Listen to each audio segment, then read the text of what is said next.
ঢাকার বাজারে আবারও লাগাম ছাড়ছে চালের দাম।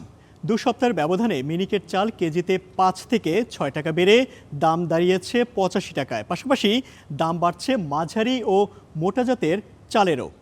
এ বিষয় নিয়ে বিস্তারিত জানাতে নিউজরুম থেকে আমাদের সঙ্গে যোগ দিয়েছেন তামজিদের কাছ থেকে আমরা জানবো চালের খবরাখবর।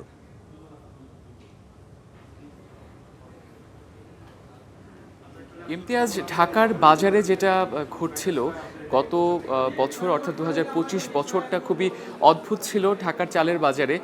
বিশেষ করে পুরো রাজধানী জুড়ে, মূলত রাজধানীর আশেপাশের জেলাগুলোতেও এর প্রভাবটা ছিল। সেটা হচ্ছে উৎপাদন হচ্ছে খুব বেশি পরিমাণে, যেটা কৃষি সম্প্রসারণ অধিদপ্তর বলছে যে উৎপাদন হচ্ছে রেকর্ড মাত্রায়, তবে তার প্রভাব কিন্তু বাজারে পড়ছিল না।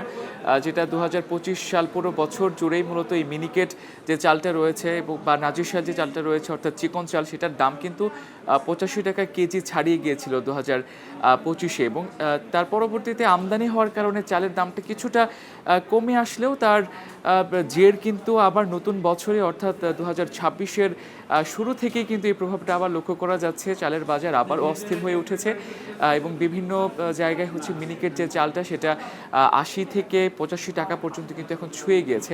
এর পাশাপাশি যেটা মোটা চাল রয়েছে, সেই মোটা চালও কিন্তু বেশ অনেকটাই দাম বেড়ে গিয়েছে। যদি আমি বলতে চাই যে মিডিয়াম যে চালটা অর্থাৎ মাঝারি যে চালটা, যেটা ২৮ নামে এখন বাজারে পাওয়া যাচ্ছে, ২৮ বা পাইজাম, সেই চালটাও কিন্তু এখন কেজি ৬৮ থেকে ৭০ টাকা কিন্তু হয়ে গিয়েছে, এবং পাড়া মহল্লার দোকানগুলোতে দামটা আরেকটু বেশি। এবং যে মোটা চাল, যেটা বলা যায় যে নিম্ন আয়ের মানুষের যে চালটা, যেটা আমরা যে নামে পরিচিত, সেই চালটাও কিন্তু এখন কেজি প্রতি ৬০ থেকে ৬২ টাকা ছুঁয়ে গিয়েছে। এবং আমরা যদি গত ৪-৫ বছরে যদি পিছিয়ে যাই, তখনও কিন্তু এই মোটা চাল বা স্বর্ণা যে চালটা, সেই চালটা ৪৩ থেকে ৪৫ টাকা কেজিতে কিন্তু পাওয়া যেত।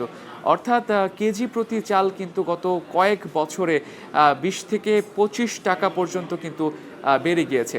তো এই চালের বিগত যে গেল মৌসুমের যে আমনের যে নতুন ধানটা বা নতুন যে চালটা, সেটা কিন্তু বাজারে আসা শুরু করেছে। গেল বড় মৌসুমেও কিন্তু ভালো উৎপাদন হয়েছে, তবে তার প্রভাব বাজারে পড়ছে না। এটার কারণ হিসেবে কিন্তু যেটা ভোক্তা পর্যায়ে বা ক্রেতা পর্যায়ে যারা বলছেন, তারা বলছেন যে এটার পেছনে অবশ্যই কোনো চালের সিন্ডিকেট এটার পেছনে জড়িত রয়েছে। তা না হলে এইভাবে মৌসুমের, যেখানে উৎপাদন ভালো হচ্ছে, মৌসুমের চাল বাজারে ভালো থাকার কথা, সেখানে একটা কিন্তু কৃত্রিম সংকট লক্ষ্য করা যাচ্ছে। ইমতিয়াজ, এই ছিল আমার কাছে চালের বাজারে সবশেষ। দর্শক, চালের বাজারের খবরাখবর জানাতে বার্তা কক্ষ থেকে আমাদের সঙ্গে যোগ দিয়েছিলেন সহকর্মী তামজিদ আহমেদ।